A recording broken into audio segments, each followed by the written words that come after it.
এবং আমার বাবা মুসলিম। আপনি কি ইসলামের ছায়াতলে প্রবেশ করতে চান? আমি বুঝতে পারছি না আপনি কেন আমাকে ইসলাম গ্রহণ করতে চাপ দিচ্ছেন। হ্যাঁ নাকি না? আমার নাম মুনিরা। আমি খ্রিস্টান ও মুসলিম দুই ভিন্ন ধর্মীয় পরিবারে জন্মেছি। আমার মা ছিলেন খ্রিস্টান এবং আমার বাবা মুসলিম, কিন্তু যখন আমার ইসলাম শেখার প্রয়োজন ছিল তখন বাবা আমার কাছে ছিলেন না। তাই আমার মা আমাকে খ্রিস্টান বানিয়েছেন। তিনি আমাকে যা পারতেন শিখিয়েছেন, কিন্তু আমি এখনও জানি না কি বেছে নেব। আমার বাবা মুসলিম এবং আমাকেও মুসলিম হতে হবে, কিন্তু কেউ আমাকে জোর করছে না। আমি শুধু মুসলিমদের ব্যাপারে জানতে চাই। বোন একটি প্রশ্ন করেছেন যে বাবা ছিলেন একজন মুসলিম। বোন, আপনার কি কোনো প্রশ্ন আছে? আমার মা বলেন যে জান্নাতে মুসলিমদের মতে পুরুষরা ৭২ জন নারী পায়, হুর হুর? হুর। কিন্তু খ্রিস্টান ধর্মে আমরা আমাদের পরিবারের সাথে স্বর্গে যাই। আর আমি জানতে চাই মুসলিম ধর্মে নারীদের জন্য জান্নাত কেমন। বোন বললেন যে বাবা ছিলেন একজন মুসলিম, মা একজন খ্রিস্টান। আপনার মা আপনাকে বড় করেছেন, ঠিক? হ্যাঁ। তো আপনি কি আপনার বাবার সাথে যোগাযোগ রাখেন নাকি রাখেন না? বাবার সাথে যোগাযোগ রাখেন নাকি রাখেন না? আমার মা। তার মানে আপনি আপনার মায়ের সাথে থাকেন, বাবার সাথে নয়? না। বোন বললেন যে বাবা ছিলেন একজন মুসলিম, মা একজন খ্রিস্টান, কিন্তু মা তাকে বড় করেছেন, তিনি মায়ের সাথে বেশি থাকেন এবং মা তাকে খ্রিস্টান বানিয়েছেন। তাই এখন তিনি বিভ্রান্ত। মা বলেছেন যে মুসলিমরা জান্নাতে গেলে তারা ৭২ জন হুর পায়, পুরুষরা ৭২ জন নারী পায়। নারীরা কি পাবে? হ্যাঁ। তো আপনার প্রথম প্রশ্ন অনুযায়ী আমি আপনার দ্বিতীয় প্রশ্নের উত্তর আগে দিচ্ছি এবং তারপর আপনার প্রথম প্রশ্নে ফিরে আসব। দ্বিতীয় প্রশ্ন হচ্ছে, পুরুষরা জান্নাতে গেলে তারা ৭২ জন হুর পাবে, তাহলে নারীরা কি পাবে? হ্যাঁ। এই একই প্রশ্ন হযরত আয়েশা রাদিয়াল্লাহু আনহাকেও করা হয়েছিল, যিনি নবীর স্ত্রী। তখন নবীর স্ত্রী উত্তর দিয়েছিলেন যে নারীরা তাই পাবে যা তাদের অন্তর কখনো কামনা করেনি, যা তাদের চোখ কখনো দেখেনি, যা তাদের কান কখনো শোনেনি।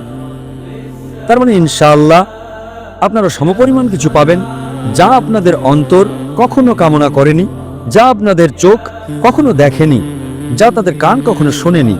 তাই ইনশাআল্লাহ যদি আপনি জান্নাতে যান, আপনি ভালো কিছুই পাবেন, যা পেয়ে ইনশাআল্লাহ আপনি সন্তুষ্ট হবেন। কিন্তু প্রশ্ন হলো, সবার আগে আপনাকে জান্নাতে প্রবেশ করতে হবে। যদি আপনি জান্নাতে না যান, তবে সেই ভালো জিনিসটি পাবেন না।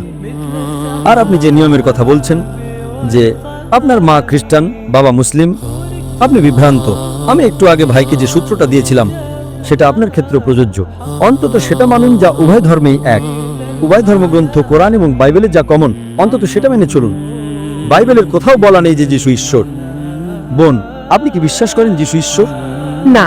খুব ভালো, কারণ বাইবেলের কোথাও বলা নেই, সম্পূর্ণ বাইবেলে একটিও পরিষ্কার বাক্য নেই যেখানে যীশু খ্রিস্ট আলাইহিস সালাম নিজে বলেছেন যে আমি ঈশ্বর বা আমার উপাসনা করো। আমরা বিশ্বাস করি ইসলাম হলো একমাত্র অখ্রিস্টান ধর্ম যা যীশু খ্রিস্ট আলাইহিস সালামের উপর বিশ্বাস করাকে ঈমানের অঙ্গ মনে করে। তাই আপনাকে যীশু খ্রিস্ট আলাইহিস সালামে বিশ্বাস করতে হবে, কিন্তু আমরা বিশ্বাস করি তিনি ছিলেন ঈশ্বরের অন্যতম শক্তিশালী একজন রাসূল। বাইবেল বলে ঈশ্বর এক। যীশু খ্রিস্ট আলাইহিস সালাম বলেছিলেন, এটি গসপেল অফ মার্কের 12 নম্বর অধ্যায়ের 29 নম্বর আয়াতে উল্লেখ আছে।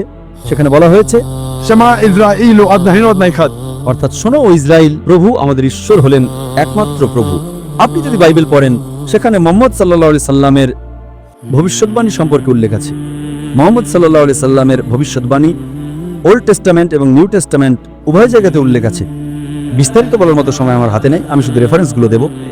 It's mentioned in the book of Deuteronomy, chapter number 18, verse number 18. Muhammad সাল্লাল্লাহু আলাইহি সাল্লামের আগমনের কথা উল্লেখ আছে। In the book of Deuteronomy, chapter number 18, verse number 19. In the book of Isaiah, chapter number 29, verse number 12. In the Song of Solomon, chapter number 5, verse number 16. নবী মুহাম্মদ সাল্লাল্লাহু আলাইহি সাল্লামের নাম উল্লেখ করা হয়েছে। এমনকি নিউ টেস্টামেন্টেও তার ভবিষ্যৎবাণী করা হয়েছে। In the Gospel of John, chapter number 14, verse number 16. In the Gospel of John, chapter 15, verse number 26. In the Gospel of John, chapter number 16, verse number 7. অনেক জায়গায় আমি আপনাকে মাত্র একটি রেফারেন্স দিচ্ছি। Gospel of John, chapter number 16, verse number 12 to 14 says, তোমাদের বলার মতো আমার অনেক কিছু আছে, কিন্তু এখন তোমরা তা সহ্য করতে পারবে না, কারণ তিনি যখন সেই সত্যের আত্মা আসবেন, তিনি তোমাদের সমস্ত সত্যের পথ দেখাবেন। তিনি নিজের থেকে কিছু বলবেন না, তিনি যা শুনবেন তাই বলবেন। তিনি আমাকে মহিমান্বিত করবেন। এই ভবিষ্যৎবাণীটি সর্বশেষ ও চূড়ান্ত রাসূল মুহাম্মদ সাল্লাল্লাহু আলাইহি সাল্লাম ছাড়া আর কারো দিকে ইঙ্গিত করে না। আপনি যদি আরো বাইবেল পড়েন এবং কোরআন পড়েন, কোরআন বলছে মদ পান করো না। chapter 5, verse number 90. বাইবেল বলছে In the book of Proverbs, chapter 20, verse number 1. And the book of Ephesians, chapter 5, verse number 18. মদ পান করো না। কোরআন বলছে শূকরের মাংস খেও না। Surah Baqarah chapter 2 verse 173, Surah Ma'idah chapter 5 verse number 3, Surah An'am chapter 6 verse 145, Surah Nahl chapter 16 verse number 115. 4টি জায়গায় বাইবেল 3টি জায়গায় বলছে শুকরের মাংস না খেতে। In the book of Leviticus chapter number 11 verse number 7 and 8, in the book of Deuteronomy chapter number 14 verse number 8, in the book of Isaiah chapter 65 verse number 2 to 5. শুকরের মাংস খেও না। তাই যদি আপনি একজন ভালো খ্রিস্টান এবং একজন ভালো মুসলিম হতে চান, এক ঈশ্বরে বিশ্বাস করুন, তার কোনো প্রতিমূর্তি নেই, তার কোনো মূর্তি নেই, সর্বশেষ ও চূড়ান্ত রাসূল মুহাম্মদ সাল্লাল্লাহু আলাইহি সাল্লামে বিশ্বাস করুন, মদ পান করবেন না, শুকরের মাংস খাবেন না, জুয়া খেলবেন না। কোরআন হিজাব সম্পর্কে বলছে Surah Nur chapter 24 verse number 30 and verse number 31. যে নারীদের শালীনতার সাথে পোশাক পরা উচিত। একই কথা বাইবেলের Book of Deuteronomy chapter number 22 verse number 5. নারীদের এমন পোশাক পরা উচিত নয় যা পুরুষের সাথে সম্পৃক্ত, এবং পুরুষেরও নারীর পোশাক পরা উচিত নয়। It's mentioned in the 1 Timothy chapter number 2 verse number 9. যে নারীদের সংযত এবং লজ্জাশীলতার সাথে পোশাক পরা উচিত, তাদের দামি পোশাক এবং চুলে স্বর্ণের বেণী থাকা উচিত নয়। It's mentioned in the 1 Corinthians chapter number 11 verse number 5 and 6. যে নারী মাথা অনাবৃত রাখে সে তার মাথাকে অসম্মান করে, তার মাথা মুড়িয়ে ফেলা উচিত। কোরআনের চেয়ে বাইবেল বেশি কঠোর। কোরআনে কোথাও বলা নেই যে নারী মাথা ঢেকে রাখে না তার মাথা মুড়িয়ে ফেলা উচিত। It's mentioned in the Bible 1 Corinthians chapter number 11 verse 5 to 6. যে নারী প্রভুর কাছে প্রার্থনা করে এবং তার মাথা ঢেকে রাখে না তার মাথা মুড়িয়ে ফেলা উচিত। তাই যদি আপনি একজন ভালো খ্রিস্টান এবং একজন ভালো মুসলিম হতে চান, হিজাব পরুন। আপনি যদি মাদার মেরির ছবি দেখে থাকেন, আপনি কি মা মারিয়ামের ছবি দেখেছেন? বোন, আপনি মা মারিয়ামের ছবি দেখেননি? না। মা মারিয়ামের ছবি দেখেননি? মা মারিয়াম যীশু খ্রিস্টের মা। হ্যাঁ, আমি তাকে দেখেছি। আপনার মা কি আপনাকে দেখাননি? হ্যাঁ। আপনি কি জানেন তিনি পুরোপুরি আবৃত থাকেন? তার পুরো শরীর ঢাকা থাকে শুধু মুখমণ্ডল এবং হাতের কবজি ছাড়া। তাই আপনি একই পোশাক পরুন বোন, মা মারিয়ামের পোশাক পরুন। আপনি একজন ভালো খ্রিস্টান এবং সেই সাথে একজন ভালো মুসলিমও হবেন। তাই কোনো বিভ্রান্তি নেই। অন্তত যা সাধারণ তা মেনে চলুন। যীশু খ্রিস্ট আলাইহিস সালাম বলেছিলেন, তোমাদের বলার মতো আমার অনেক কিছু আছে, কিন্তু এখন তোমরা তা সহ্য করতে পারবে না, কারণ তিনি যখন সেই সত্যের আত্মা আসবেন তিনি তোমাদের সমস্ত সত্যের পথ দেখাবেন। এখানে মুহাম্মদ সাল্লাল্লাহু আলাইহি ওয়াসাল্লামের কথা বলা হচ্ছে। এখন নবী মুহাম্মদ সাল্লাল্লাহু আলাইহি ওয়াসাল্লাম ইতিমধ্যেই চলে এসেছেন, তার কাছে কোরআন নাজিল হয়েছিল। আপনি কোরআন এবং সর্বশেষ ও চূড়ান্ত রাসূলের সহিহ হাদিস পড়ুন। আপনি একজন খুব ভালো খ্রিস্টান এবং একজন খুব ভালো মুসলিমও হবেন বোন। বোন, আপনি কি বিশ্বাস করেন ঈশ্বর একজন? হ্যাঁ। আপনি কি বিশ্বাস করেন যিশু ঈশ্বর? না। আপনি কি বিশ্বাস করেন নবী মুহাম্মদ সাল্লাল্লাহু আলাইহি ওয়াসাল্লাম ঈশ্বরের একজন রাসূল? হ্যাঁ। মাশাআল্লাহ, তাহলে অন্তত আপনি ইসলামের মৌলিক নীতিগুলোর সাথে একমত। তাহলে আপনি কি শাহাদা পাঠ করতে চান? আপনি কি ইসলামের ছায়াতলে প্রবেশ করতে চান? আমাকে এখনো চিন্তা করতে হবে। যদি আপনি বিশ্বাস করেন ঈশ্বর এক, যদি বিশ্বাস করেন নবী মুহাম্মদ সাল্লাল্লাহু আলাইহি ওয়াসাল্লাম ঈশ্বরের একজন রাসূল, যদি বিশ্বাস করেন যিশু ঈশ্বর নন, তাহলে আপনি প্রবেশ করতে পারেন। বাকি বিষয়গুলো আপনার কাছে পরিষ্কার হয়ে যাবে। স্কুলে ভর্তি হন, তারপর আপনি আরো অনেক কিছু শিখতে পারবেন। কিন্তু যদি আপনি 100% নিশ্চিত হন যে ঈশ্বর এক, যদি 100% নিশ্চিত হন যিশু ঈশ্বর নন, যদি 100% নিশ্চিত হন যে নবী মুহাম্মদ সাল্লাল্লাহু আলাইহি ওয়াসাল্লাম ঈশ্বরের একজন রাসূল, তাহলে মুসলিম হওয়ার জন্য এটাই আপনার প্রাথমিক আবশ্যকতা। এবং তারপর পরবর্তীতে আপনি হিজাব করতে পারেন, সালাত আদায় করতে পারেন, শুরু করতে পারেন ধীরে ধীরে। কিন্তু যদি এই দুটি বিষয়ে বিশ্বাস করেন যে আল্লাহ ছাড়া কেউ উপাসনা নেই, এবং আপনি বিশ্বাস করেন যে নবী মুহাম্মদ সাল্লাল্লাহু আলাইহি ওয়াসাল্লাম আল্লাহর রাসূল, এই দুটো বিষয় আপনার মুসলিম হওয়ার জন্য ন্যূনতম আবশ্যকতা, যাতে আপনি আপনার বাবাকেও খুশি করতে পারেন এবং আপনার মাকেও খুশি করতে পারেন। আপনি কি আপনার বাবা এবং মা দুজনকে খুশি করতে চান না? হ্যাঁ। তাহলে যদি আপনি বিশ্বাস করেন যে শুধুমাত্র একজন ঈশ্বরই আছেন এবং আপনি বিশ্বাস করেন নবী মুহাম্মদ সাল্লাল্লাহু আলাইহি ওয়াসাল্লাম হলেন রাসূল, তাহলে আপনি কেন ইসলামের ছায়াতলে প্রবেশ করতে চাইছেন না? কারণ আমি এ ব্যাপারে খুব বেশি জানি না। আমার মা খ্রিস্টান, বাবা মুসলিম, আমি কাউকে কষ্ট দিতে চাই না।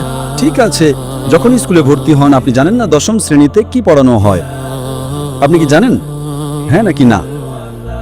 যখন আপনি স্কুলে ভর্তি হন, যখন আপনি নার্সারিতে যান, আপনি আরো শিখবেন।